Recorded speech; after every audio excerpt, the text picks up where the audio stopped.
Hey everyone, this is the Love of Cinema podcast. We like to talk movies.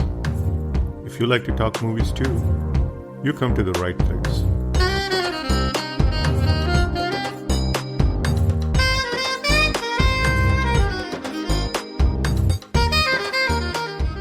And I wish that you would make it with Akshay Kumar as Benny and Chunky Pandey as the boss.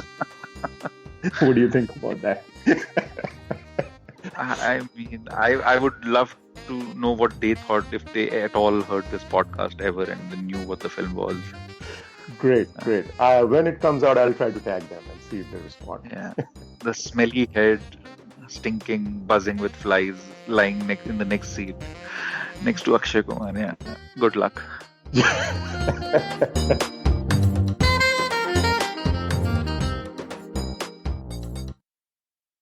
Hey everyone, my name is Himanshu, and you're listening to the Love of Cinema podcast.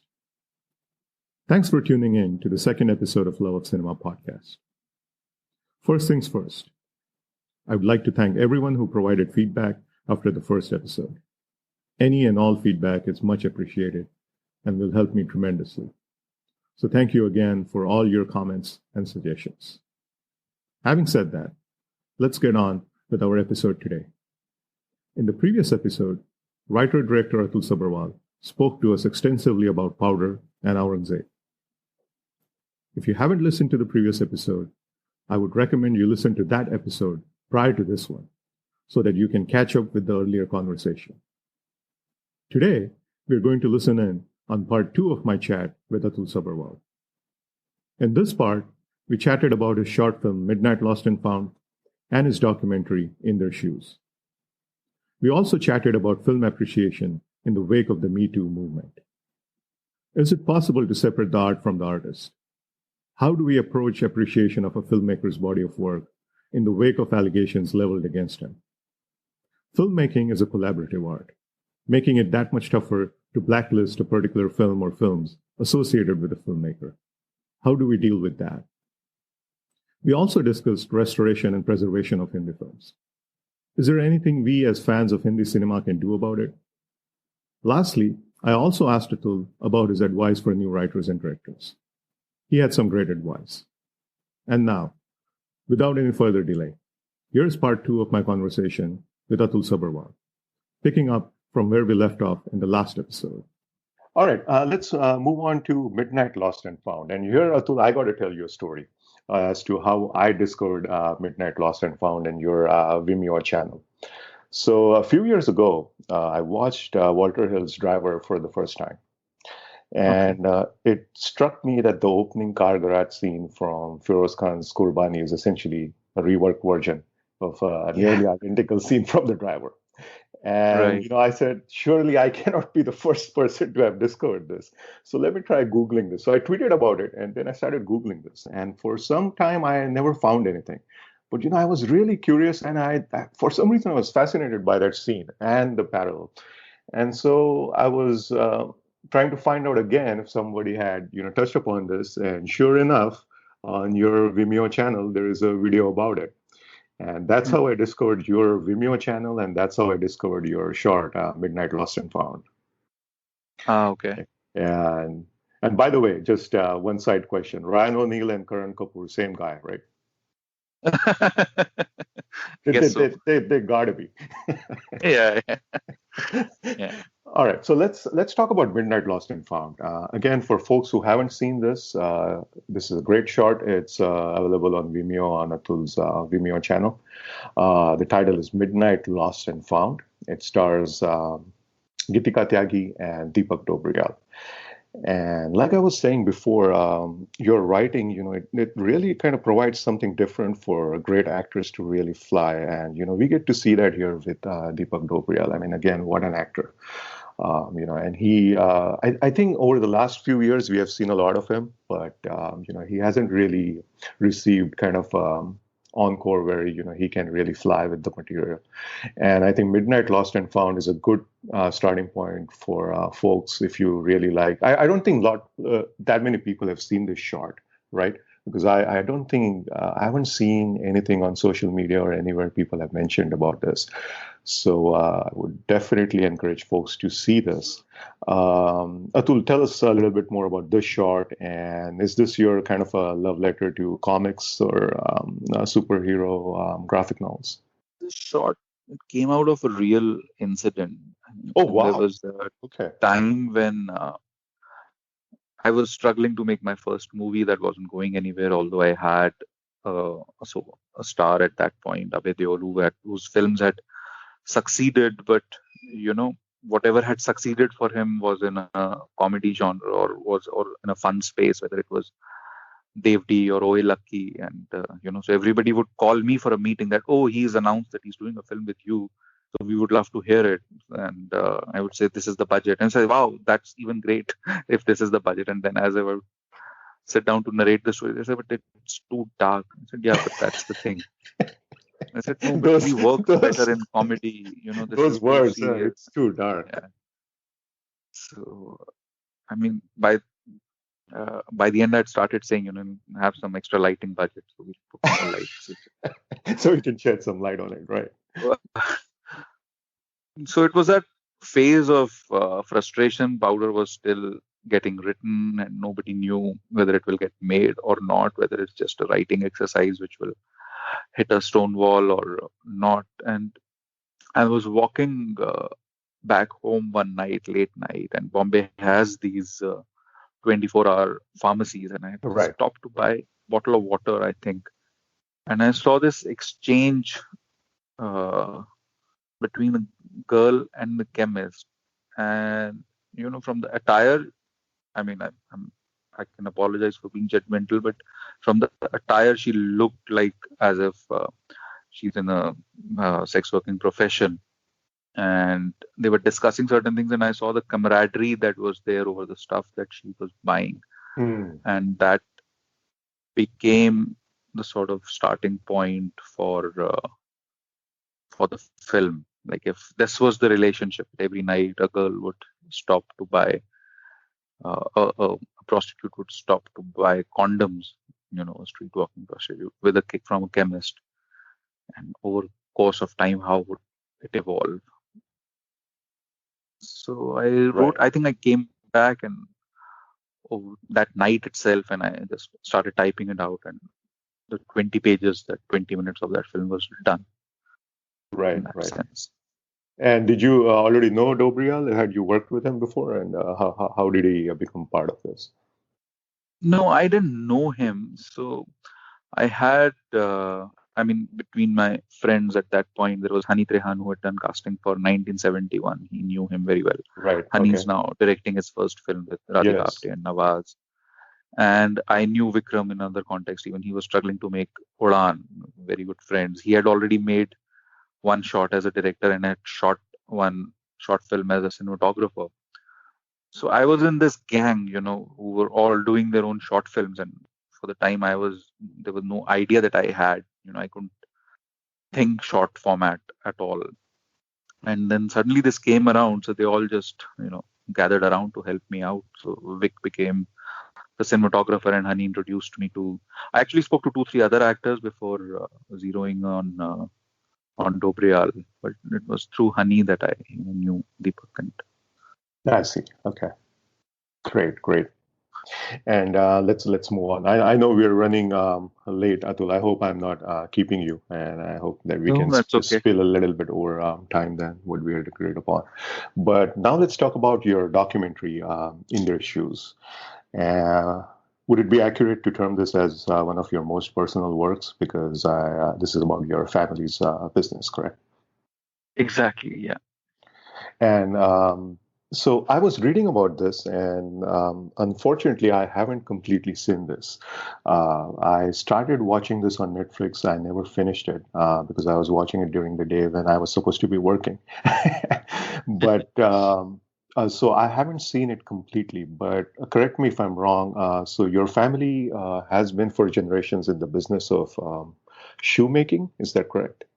No, selling of shoe raw material that goes into the shoe. Okay, I see. Making of a shoe. Yeah. Trading shoe material. Okay, yes. Got it. Okay. And your father kind of made a conscious decision that you should not pursue the same business, correct? Yeah. Not just me, both his children, me and I my see. brother. Okay. So can you tell us more about this and what you wanted to say through this? It was, I think, a random emotional call that I took after having made Aurangzeb, because I felt in a certain secure space, having done a film. I mean, whether it did well or not, but I had uh, I had made that film, in one of the biggest studios in the town, and as bigger an opportunity that you can get and see it through without collapsing under its weight. And when you have that kind of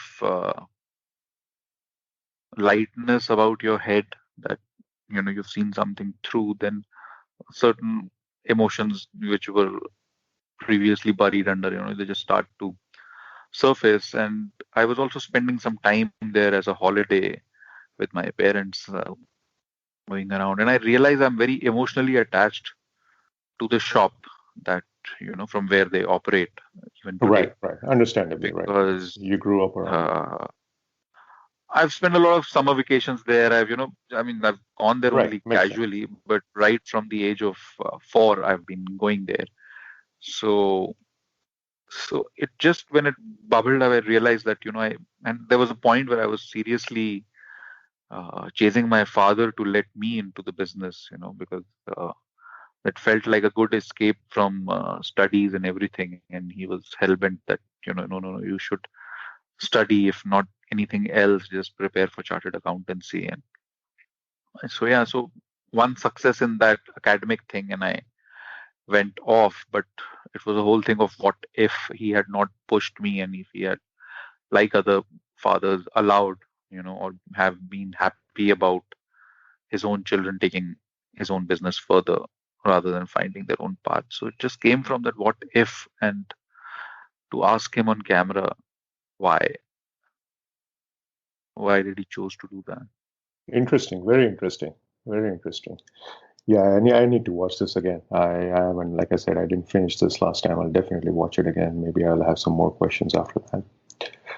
But now let's move on to some other questions, Atul, that I've been wanting to ask you. And these are just hodgepodge kind of, just some interesting questions that I thought, I might pose to you.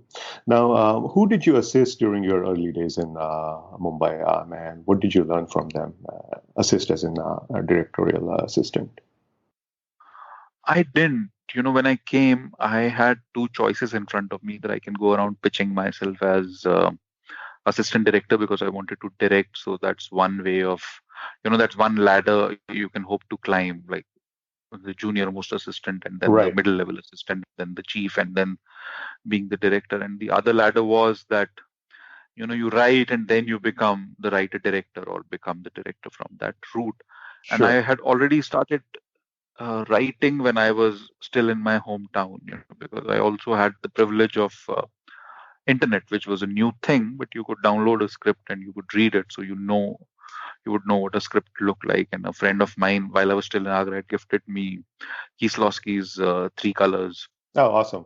So I got introduced to a lot of foreign cinema through the screenplays. Like Pulp, I read Pulp Fiction for the first time. I couldn't see the film for another 3 years after that. Same with Silence of the Lambs and things like that. So I had already started writing, and writing for me was just, a thing where, because raw stock is expensive. Those were the days of that thing, raw stock, and paper Right. is cheap. So you just keep creating your movies on the paper, and as and when the time comes, you just shoot exactly what you have written.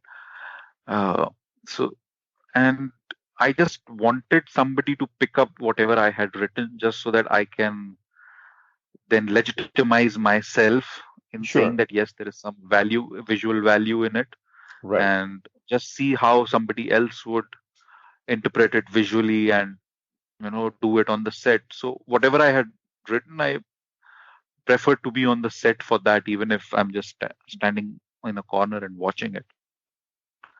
But then when I wrote My Wife's Murder, I found this, very friendly and very generous director, Gigi Philip, who not only allowed me to be on the set, but made me a part of the whole process. And then one day he, out of the blue, said, there's this chase sequence. Why don't you go out and shoot it as the second unit director? So, and that sort of gave me the confidence that yes, I can execute, I can interact with stars, I can interact with actors, I can interact with the DP, and it was my material, so I was also seeing it, take a tangible shape on screen. And yeah, so I didn't assist anybody. I just started as a writer. I see. Made that conscious choice. Yeah. Right. And you worked with Ram Gopal Verma quite extensively, right, as a writer and. 2 films, yeah, I wrote for him. Darna Manai was my first film, and then My Wife's Murder was the second one, which he produced, both these films. Right. Did you write the entire Darna Manai or specific stories? No, four specific episodes. I see. I think, yeah. Barring the one with which was inspired from Stephen King's No Smoking, I didn't do that. Yes. And the one which is a statue thing with Isha Kopigar, Aftab Shiv Dasani, that I didn't write. Nice. So you did you? So you also wrote the one which Sajid Khan directed, right? The first one. No, that's Darna Zaruri Hai. That's the sequel to the film. I didn't. Okay, yes. I was not a part of the sequel. Okay, I'm sorry. Okay, got it. So Darna Manai was entirely, all the stories were directed by Praval Raman. Oh, that's right. Okay, got it. Yeah, that wonderful Raghuri Yadav one, right? Right. Yeah, got it. Okay, yeah. I see. So that one. Because of that film, I met Revati, and she then, when she was directing her film next, Fir Milenge, she took me as a writer for that film. Oh, okay. I didn't know that. Oh, so you were a writer for Fir Milenge too? Yes. Oh, okay. I didn't know that. I knew about My Wife's Murder and Darna Manai, but I see.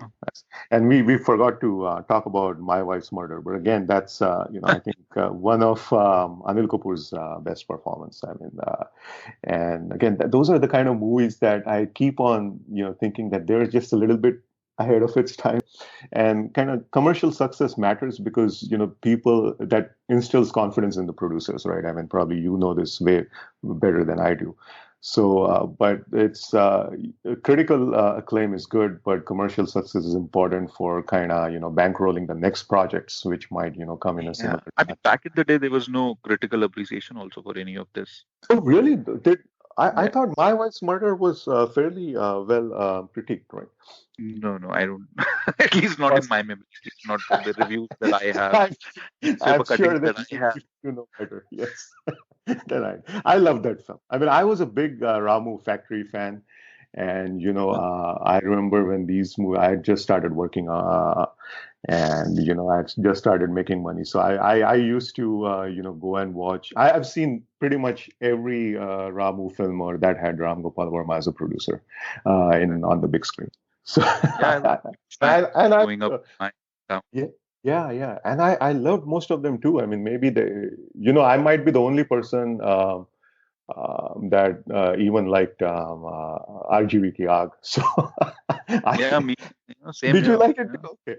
I mean, I thought Bachchan's turn there as Paban is exemplary. I mean, it's just excellent. I don't know how people can see through it. It just boggles my mind. But I mean, it has become a laughing stock. But to each his own, I guess. Yeah. Moving on. Let's see. What's a specific piece of advice on storytelling which you would try to give a 18-year-old who is just starting out of the gates today? Yeah, but why 18? Can be 14 also, or 12. Yes, absolutely. For that matter. Yes, let's not put age on. But the only advice is, write as much as you can, and then share. Because the more you tell your story, the more, like for me, the best of my ideas have come while I've been in the process of writing or typing, not as, if I'm sitting and thinking about what I'm going to write. And the best of the rewrite ideas come when you are actually narrating the story to somebody, or right, because then you can see the live thing. No, you just narrate it, like you try to engage them as the storyteller, not just talking about it. Oh, okay. And that's when the mistakes stand out, the high points stand out, because it's like a theater performance. It's a live performance, and Right. you see whether those people are engaged or not, or that Right. one specific person, whether she or he is engaged in your story or not. Or you can, if you know somebody who you trust, you can give it to them to read, if they enjoy reading it. And yeah, the feedback that comes. So I see. that's where the best rewrite ideas come from. I see. So your advice would be just write as much as you can, write, and then try to test out the narration so that the chinks in it will be apparent to you as you do that.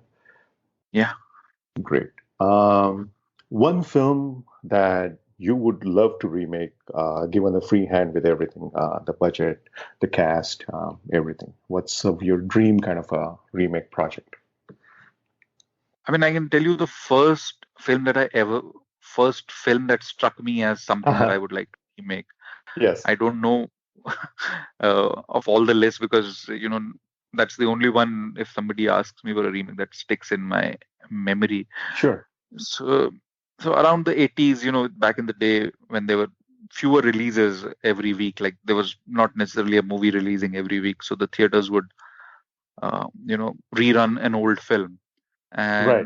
And somewhere around that time in my childhood, I saw this film Kuchhe Dhaage directed by Khosla, Vinod Oh yeah. Khanna, Kabir Bedi, Yes. and it left a very indelible mark on me, because standard Hindi film in those days would be an action Hindi film would be there's a kid, there's a prologue with the childhood, somebody will kill the family or the father, and then the child would grow up, and in the end of the movie he will take revenge, and then everybody will live happily ever after. If it's slightly tragic, the hero will die doing that, or one of the heroes will die doing that. That was the standard, structure of a Template. Hindi Yeah. film.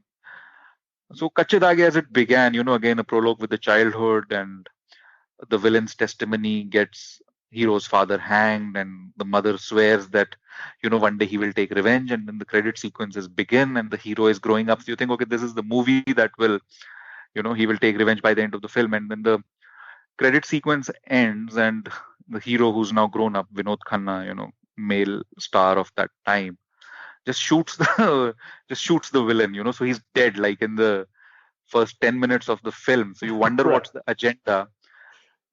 And then, it's the degeneration of that hero to the level of debauchery, rape, mindless violence, and everything.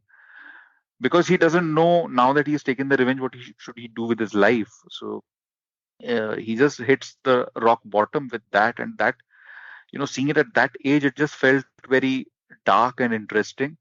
And then Yes. you bring in another character who is chasing him, because the villain was that guy's father who's chasing him to kill him. And how then, in this mindless revenge against each other, they sort of make a pact to save one life, and marginally climb back slightly up from the rock bottom that they have hit of morality, and give up their lives for that, saving that one life or whatever. It was brilliant. I mean, it just You took loved it. Yeah. every trope and then turned it on its head. And I feel, I mean, if given a chance, I would love to tell it in the modern context and all. It was great, fascinating story. I don't think it did that well, but amazingly made. And who would you cast in it? I have no idea. Whoever agrees to be in it. No, let's say it's Yeah. it's a dream remake. So who would be your first choice, or a couple of names that you can think of? I don't know. I mean, I don't even have a setting for it as of now. Okay. Whether it Okay. should be straight Okay. tacoid western that it was, or it should be a gangster film, or what it should be. So, I mean, things, when they happen, they happen. I don't think Sure. about them. Sure. Okay. Right. Right. I'll tell you what movie I wish you would remake. One of my favorite films is Peckinpah's Bring Me the Dead of Alfredo Garcia. Yeah, I love. And I wish that you would make it with Akshay Kumar as Benny and Chunky Pandey as the boss. What do you think about that? I mean, I would love to know what they thought, if they at all heard this podcast ever and then knew what the film. Chunky Pandey is another actor that I would love to see him do, like, gray, like very like dark stuff, and I think he did it recently in a movie called Begum Jaan. He I, did something. I haven't I, seen the film. yeah. I started watching that movie just for that, but I barely survived a few minutes. I thought he was great. I mean, I kind of, skipped to his part and checked it out because I just think that he would make a great bad guy. I don't know why. And, he has just been typecasted as, Akri Pasta and all those characters. And I don't know, maybe one day, we'll get to He see was something. very good in Tezab. I mean, Oh, yeah, he was great. I mean, I love biggest all of pop- those his films from late 80s, with Sonam, and I'm a big fan of Sonam. So, my earliest childhood crush was Sonam. So I know those films that, my wife doesn't even know about or my friends don't know about. But, I love like Mitti Aur Sona and Aapka Bola and all those movies. which And was a remake of Haste Zakham Do. yes, yes. Yeah, I've seen Mitti Who Aur would know Sona. that? Yes, of course. Haste Zakham, yeah, and that, and But especially I've seen Zakham. Changi Pandey is very good in Zakham. Not the Ajay Devgan Zakham, no, I with don't believe. Who else is in it? I think Neelam and And is it by a Bindu and famous person? Kapil. I don't remember that, but I just feel Okay, that I'll make like a note of one of Zakham. those angry I don't young think man I've thing that seen. Changi Pandey tried to do was Zakham. I see. I'll check it out. There he did the score, so you can imagine the dichotomy there. Yeah. There's another story I got to tell you, and again, you feature into this. A few years ago, I watched this movie, Saat Bijliya, and Man, great, no? and you had written a piece about it in some publication. I saw that, and it's a take on the Magnificent Seven, but it's that's another story that I wanted to tell you. But moving Yeah. on with our questions, what's um, what's a relatively unsung or under-discovered, quote unquote, book or a film that you would recommend our listeners? But recommend to what effect? Recommend as in something Enjoy that's it, something, to take. yeah, absolutely. That's something that is noteworthy, remarkable, that hasn't been discovered as much as it should have been. I think, see, in the era of YouTube and everything, nothing. It's all out there to be discovered. If Yes, you just vaguely hear about it and land upon it, or even think of it. I mean, you can find, even if not the entire film, some clip of it or something. For the longest time, I have tried to find Mahesh Bhatt's Janam, because when I saw it on yes, Doordarshan long ago, and then there yes, was just one or two clips available on YouTube, and now there's the whole film available on Amazon Prime. So correct. in Yeah. this universe of digital, the past collapsing with the present and perhaps also with the future, I don't think there is anything which is buried somewhere in the vaults, which you need to. It's as long as whatever your quest leads you in the course of whatever you're trying to do, and whatever unlocked locked door you manage to open, you open and you watch it. I Mhm. guess there's no prescription on that. Okay. Same with the books. Like, I mean, when bookstores are dying all around the world, perhaps. Unfortunately, yeah. But I have had great time at the scrapbook stores, at Absolutely, yeah. Bombay, and bought some of the great titles. Or even if I didn't read them, just looking at those covers would make me salivate from the old pulp style, the titles which are not available. Yeah. It's a I, nostalgic trip. Yeah. yeah.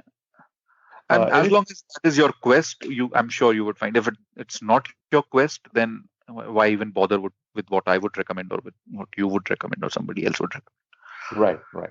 Anything just in general that you recently saw and you really liked that you would like to mention? Among the new films, because I've been watching only old films. Sure, anything. uh, I recently saw John Woo's Killer again, and I loved it. I thought Awesome. I really appreciate the film that it was all these years, although I have the DVD. Yes. And yeah. Okay, great. So John Woo's Killer.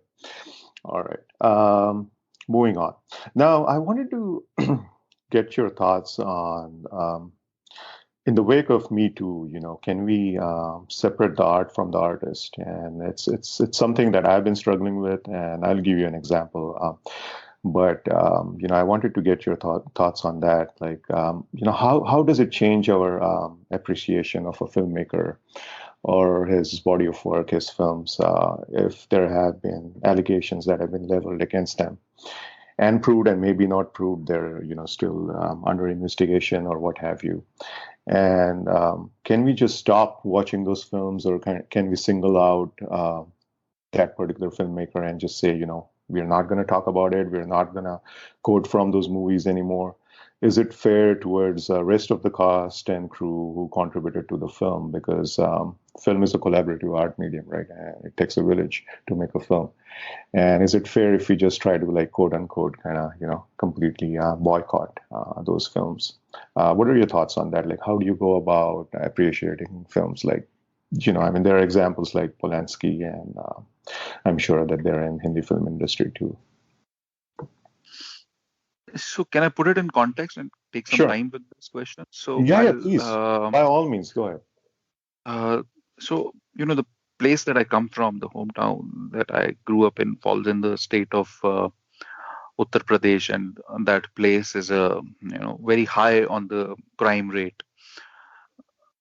It has always been like that there, and two of very close people. I mean, that's one incident in childhood, and then there is one incident is recent, like it happened in the years between Powder and Aurangzeb, where somebody I know very closely was shot at a point blank range, and murdered. None of those cases went to the court or went anywhere, because the families chose not to pursue them because of several threats, and those murders happened for lame reasons. I mean, I wish I could take the names, but I know the families won't ever forgive me, although one of them is related to me in blood. The first murder happened when I was a child, was over a guy dating a girl, and the guy was murdered. And the second murder happened over a fight for a parking space. So, and that, I know it may feel that I'm digressing from Me Too issue, but all I'm saying is that, when the law and order, and it frustrates you that nothing acts as a deterrent when it comes for somebody to commit a crime, when people are in certain position of power and they know that they can get away with it, and there could be many reasons for that. Maybe our judiciary is underpaid, maybe our police system is underpaid, but that is the reality, that the law and order in this country either takes a lot of time, and God help you if you ever run in with somebody who is way more powerful than you, who can bend the legal system or feed it with money that the corrupted department sometimes have. And you can only pray, because it's a population of 1 billion. Who do you run into and who do you not? And I belong to that, the powerless Indian middle class, and I often wonder about my situation, because I would like to tell people on the road to park their cars properly, and there are more cars in Bombay as of now than there are people, and it's crazy, and everybody has a certain violent tendencies, so you can talk to somebody, if a rickshaw guy is or an auto rickshaw guy is driving badly, you can tell them off. But if you run in, and which happened with me, if a guy is 6 feet 3 inches and I'm not short, I'm 5'11" myself, but he's just built thrice my size, I can only request, and you get an answer like, what's your problem? It's my car. Yeah. And you're parking it perpendicular to the curb, so, but do I get into a fight? No. So I am also a part of that collective cowardice, which cannot act as a deterrent. So coming to Me Too, and it's purely something started by the women, whether in media or whether in any other industry, Right, with much risk to their, that their characters will be questioned and that their sanity will be questioned, that their intentions will be questioned, and braving all that, they have done that. Absolutely. So, in the absence of any law and order machinery, whether it's a murder, whether it's a Me Too, if anything can act as a deterrent, then why not? Because, a life, once it goes away, nobody can restore it. And similarly, in the case of rape or molestation, that once that damage to psyche happens, nothing can restore it. So what does a work of art or employment as compared to that? Right. I mean, I definitely see your Although argument. if you say that it takes a village to make a film, that is true, but the fame and the fortune from any specific film does not come to the entire village. It vests in That's handful true too. few. And that's the ecosystem. There's nothing wrong in that, because when the collapse happens, the shame of it also comes to handful few, the directors and the actors.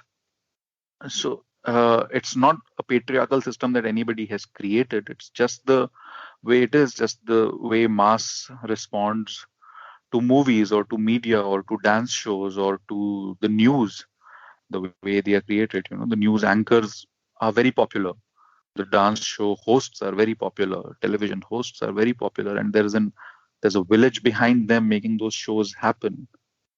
So, in that power equation, I don't know what can act as a deterrent, and if banishment does act as a deterrent for a bit, then why not? Maybe the law will take its own course, and there will be something which will streamline it in the near future. But as of Right. now, But I was saying more as personally, like as fans of cinema and as members of the audience. What do we do? How do we continue with our appreciation of someone's work, whose very character has been is under the lens? And do we just stop kind of referring to that person's work? And like I'll give you an example, right? In my case, I mean, I watched Chinatown back in the 90s, when late 90s, I was still a teenager, and I had no idea about Polanski's history. And I was blown away by that film. And in a matter of 2 weeks, I tried to, watch all the films that Polanski had made from the public library, from the college library. And there was no internet back then. So, and later on, I think almost few years after that, I found out about his history. And then, ever since then, I've really struggled to kind of, how do I reconcile with the art that this man has left behind, whose craft as a filmmaker I really admire. But, by most accounts, he was a terrible person. So, that kind of a thing, that's what my question was trying to get to. And more recently, I mean, in Hindi cinema, there were some allegations which were leveled against Subhash Ghai, and their allegations, and they need to be proved, before we can kind of brand some person. But we need to believe the accusers, and we need to wait for the investigation to happen, certainly. But, it kind of puts a question mark as to, like, for recently, I think it was just last week that Ram Lakhan completed 30 years, and everybody was tweeting about it. And I wanted to tweet something about it, but I thought twice about it, and finally I did not, because I just don't know. I just want to wait till the dust clears and we know if those allegations are true, and if they are, then I'm not sure that I'm going to be so happy tweeting about his films. So that's how I deal with it, and especially with someone like Polanski or Ghai or something. I mean, their work is such a big part of the cinema canon. So it's not like a person who has done a couple of films, but they're like a major chunk of your the canon of cinema. So Anyways, yeah, but that's for another conversation, I Yeah. guess. I mean, I guess it depends on the design of your own moral compass. Somebody would be very affected by it, like you or me, and somebody would not be affected. And then it also That's true depends too. on, Yes, and we're nobody to and judge who that. knows, we can't make exceptions, or fall into the trap of making exceptions or uh, those things. So it's really tricky, but thanks to the women who started this, at least, Absolutely. if not if they have not made us decide, they've at least put us in dilemma, and that's a great thing. And I'm sure that dilemma would further lead to decisions where one can absolutely not look at those films. So thankfully, at least there is dilemma rather than complete uh, indifference to the whole Absolutely. Totally agree with you. yeah. Right. All right. Now, moving on, I wanted to talk with you about restoration of films. And I know you're a bit of a technophile yourself because I've followed you on Twitter and you're an audiophile. I know that. Man, I wanted to talk with you about restoring films from 70s and 80s because the thing with restoration is that, I think there is a wave now that even the classics like Guru Dutt and, even some of the later masters like Sham Benegal and, Said Mirza, their films are kind of being restored, but it's about the commercial canon that I think is going to be left out. And the only way to access those kind of films is through, extremely bad, abysmal prints on YouTube, like films of Mukulanand or Bridge, or Manmohan Desai. Maybe not Manmohan Desai because Manmohan Desai's films are quite popular, but those films. And what can we as fans of cinema do about it? And before we go to that question, I mean, what kind of effort is required for restoring films, cost-wise, expertise-wise? Do you have any insight on that? I think first and foremost, what is required is the will to restore them and the orientation that saving these movies is precious, because recently somebody bought rights of Arjun, and the negative that they received from the original producer was in such a bad condition, because I put that producer in touch with Heritage Foundation and Mr. Shivendra Singh Dungarpur, and they inspected the negative, and they said it cannot be Oh restored at boy, all because it's melted, and that's God, what a tragedy! Yeah. commercially popular film, and no print even exists to sort of show that film, and nobody has transferred it properly. I spoke to the director. He said, I don't have anything. I spoke to the lead actor. He said, no, the original producer must be having. And then there are some studios. I'm Atul, doing some. let Yeah. me stop you right there. Don't you feel this really bothers me? You know why? Because I get a sense that there's no kind of pride in the work that they have left behind, and which is great work. I mean, Arjun is a great film, and I'm puzzled as to why they would say things like this because I mean, it's part of their legacy, and I this borders on indifference towards their legacy and what they have left behind. I don't think it is that. So I was at a big studio recently. They've made films since the black and white era, and I was meeting them for certain research that I'm doing on film industry for a show that I'm developing. And so I asked them, where do you keep your negatives and all that? They said, we have burnt all of them because we've taken 4K transfers, and who's going to keep negatives, because it's difficult to store them, and there's always a chance of theft, and the water keeps falling on them. Who's going to maintain the go down the temperature? So there's definitely a cost involved in keeping the physical media rather Sure. than the digital one. And nobody 10 years ago foresaw this so as to start implementing things like taking their backup on the archival negative and all those things. I mean, a lot of negatives got uh, and audio recordings also got lost because during the deluge of the 26th July that happened, the flooding in Yes. Bombay, Yes. Yeah. most of the Yeah. go downs were in the basement. Right. Right. And so it's a learning curve which we have not at all hit upon. So the studios like Yash Raj, who take a lot of pride in their legacy, still have their negatives and prints, and they have somebody who would constantly, rewind them and loop them again so that they don't stick. But Yes. then there are those who, yeah. So there are studios, who are not doing so well presently, who were at the peak ones and then saw, or the producers or the banners, and they have no incentive to sort of restore those things, or Right. may have Right. lost them 10 years ago, who knows. Right.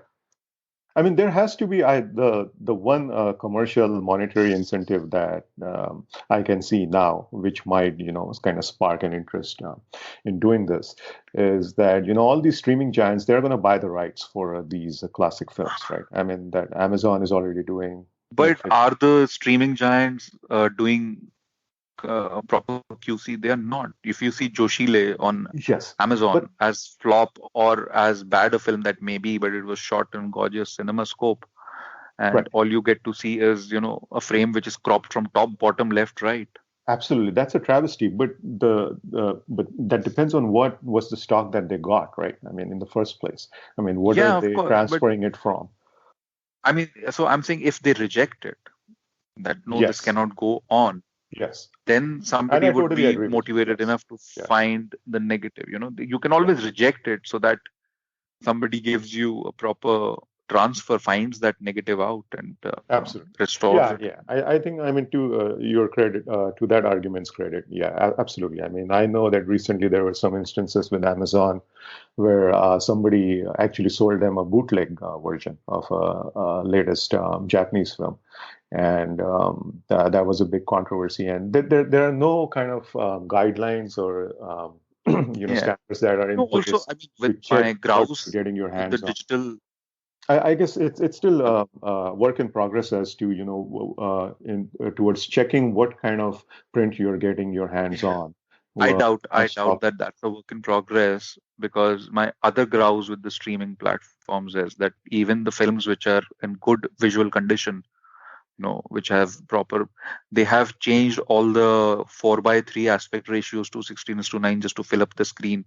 And in most of the cases, they're either just badly zoomed in or squeezed. Like, why are they doing that to 4:3 aspect ratio? Can you give me an example They, of one of the, those films that you noticed that with?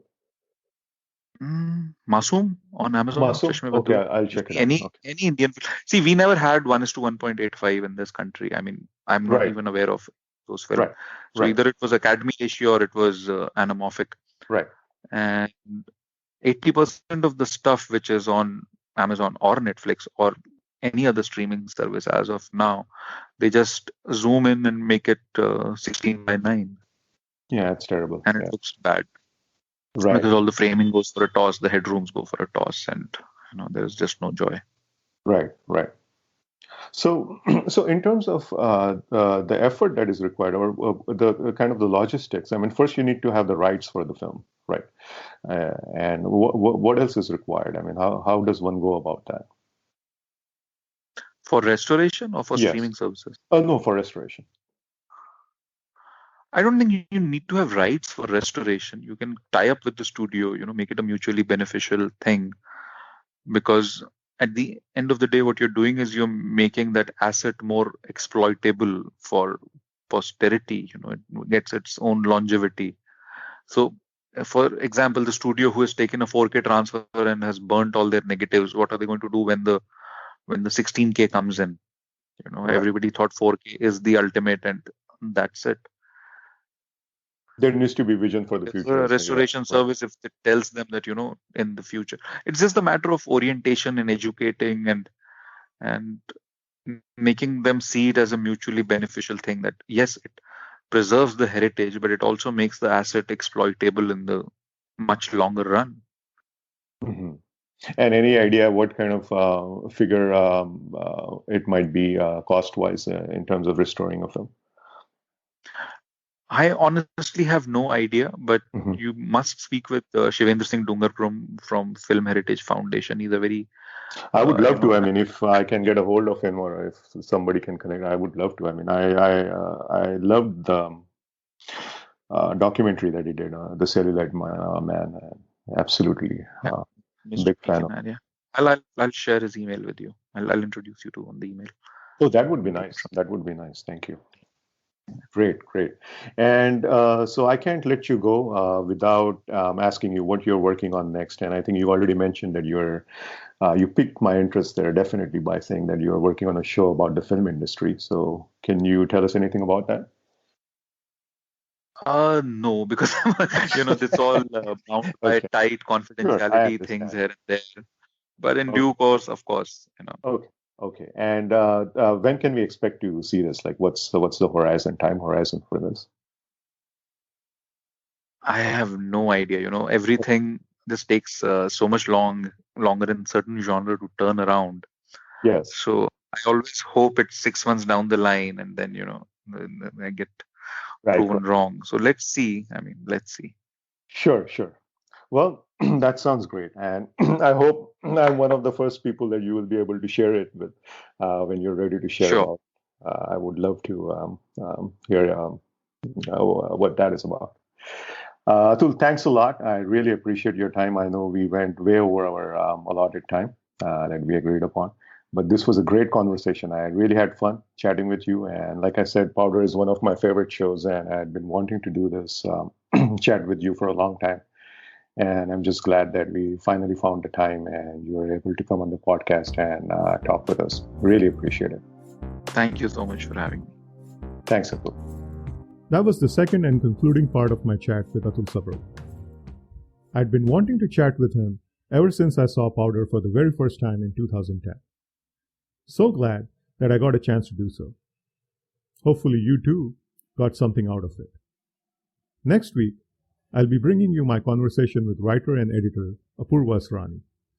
Apurva needs no introduction, but just for the record, I'll quickly provide one. Apurva has written some of the most compelling films of our times. He has written Aligarh, Waiting, and Shahid, amongst other films. He has also edited several films, including the modern-day classic Satya. He's also been a prominent voice for LGBTQ rights. We'll be chatting with Apurva about all the various hats he's worn and much more on the next episode. So don't forget to tune in next week. If you like this episode, do tell your friends and share a link to the podcast. Our podcast is now widely available on all major platforms. Please do subscribe to our podcast wherever you listen to them, and do let us know your feedback. It will be much appreciated. You can follow me on Twitter at loveofcinemasf8. That's loveofcinemasf8. Until next week, folks, this is Himanshu signing off. Thank you for listening to the Love of Cinema podcast.